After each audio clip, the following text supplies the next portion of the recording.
मुंबई ही देशाची आर्थिक राजधानी म्हणतात, पण येथे आज पाण्यासाठी माणसं भांडी घेऊन रांगेत उभी आहेत. सोसायटीच्या टाक्या कोरड्या आहेत, झोपडपट्टीत चुली विझल्यात आणि तुमचं सरकार काय करतंय? धमक्या देतंय. पालकमंत्री शेलार त्यांच्या समोरच त्यांच्या पक्षाचा आमदार प्रवीण दरेकर टँकर चालकांना मालकांना सांगतो, संप मागे घ्या नाहीतर जेलमध्ये टाकू, FIR करू. ही लोकशाही आहे की गँगवॉर? सामान्यांच्या प्रश्नावर चर्चा नाही तर थेट दमदाटी. मुंबई विद्यापीठ शिक्षणाचं मंदिर कलिना इथे आज वसतिगृह बंद, विद्यार्थ्यांना पाणी नाही, भोजनालय बंद. साहेब म्हणतात FIR करू. हे सरकार आहे की गुंडगिरीचं ऑफिस? शेलार साहेब, तुम्ही पालकमंत्री आहात, पण वागताय जणू लोकांचे शिक्षक नव्हे तर शिक्षे देणारे.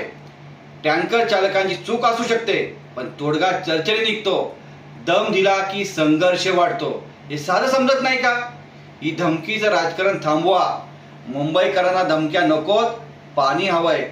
पाणी आमचा हक्क आहे, तो तुमच्या अहंकाराचा बळी होणार नाही. पालकमंत्री असणं म्हणजे जबाबदारी घेणं. पालक धमक्या देत नाही, संकटात आधार देतो. आणि तुमचं सरकार जर दडपशाही राजकारण करत राहिलं तर मुंबईकर सडेतोड उत्तर देतील. शहराचा राग आहे, त्याला गृहीत धरू नका. पाणी द्या, नाहीतर प्रश्न तुमचं सरकार वाहून नेईल.